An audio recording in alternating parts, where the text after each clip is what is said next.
103.8. Yes, welcome back to the show. Katie Chambers with you for the next 10 minutes and then my weekend begins. Woohoo! We're going to be discussing something slightly futuristic now. There was an AI-controlled race this week in Abu Dhabi. And the AI-controlled race car unbelievably set a lap time faster than what's recorded for a professional driver. And it happened right here in the UAE at the Yas Marina Circuit. It was all part of the Abu Dhabi Autonomous Racing League, or A2RL. A2RL, as it's better known. It's a high-stakes competition where teams from around the world train AI to race without a driver. 6 teams have now qualified for the world's first 6-car autonomous grand final, which takes place next month on November the 15th as part of Abu Dhabi Autonomous Week. And it's a major push by the UAE to position itself as maybe a global leader in terms of advanced technology. Obviously, we've got autonomous taxis being trialled here in Dubai, and now we've got autonomous race cars. I don't know whatever's going to be next. But to explain a little bit more about the project, I'm joined in the studio now by Alex Winkler, who's head of sporting at A2RL. Good afternoon, Alex. Thanks for coming in. Good afternoon. Thanks for having me. I was amazed by this. So a driverless race car has now just beat the time of a professional race car. Correct. How has that been achieved? And this must be a huge turning point for you. So there's a lot of factors that come into play to achieve something like this. But in a nutshell, what it is 2 years of effort in ensuring that the platform that the team got to use on which to develop the AI, right, was refined to the extent that it became so reliable that they could push boundaries further and further and further. And with that trust, the team was able to program within their agents the ability to go faster every single lap, maximizing the aerodynamics of the vehicle, maximizing the mechanical grip of the car. And that effectively led to them beating a reference lap time of a professional race car driver. So what was the time it got?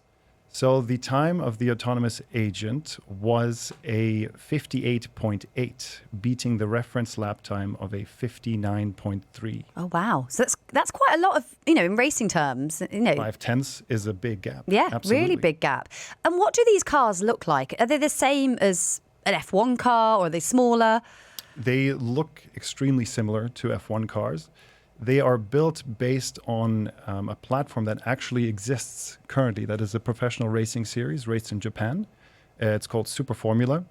They do, I think, about 12 or 16 races a year. And we have taken this platform, stripped it of steering wheel, pedal, cushioning, whatever you have to protect the race driver and also allow them to drive the car, and replaced it with an autonomous kit, which using a computer essentially in it. Computers, actuators, compressors, specific mechanisms to control the brakes, all these sorts of things that allow the computer to control the car have been integrated.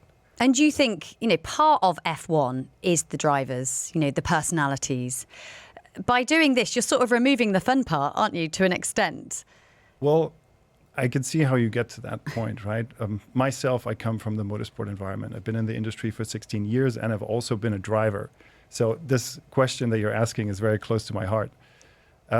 It's not our intention or objective to replace human driving. If you, and I hope you do make it on November 15th to come to Yas Marina, when you witness what's going on, you understand that the driver itself isn't, yes, it is the AI to a certain extent, but it is mostly the teams. It is, individuals, PhD students, researchers, scientists, technicians, engineers who spend, as many hours as they're able to stay awake working and refining their technology in order to compete against other teams who are considered the best in the world, right?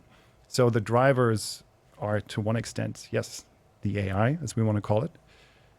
But to the greater extent, it is the teams that consist of 6 to 15 to 25 people.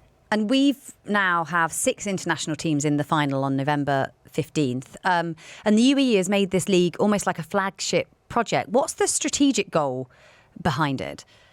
So for us, we have 3 main strategic goals. The primary one is that we want to familiarize the public with the level of autonomous technology that's, in state today, right?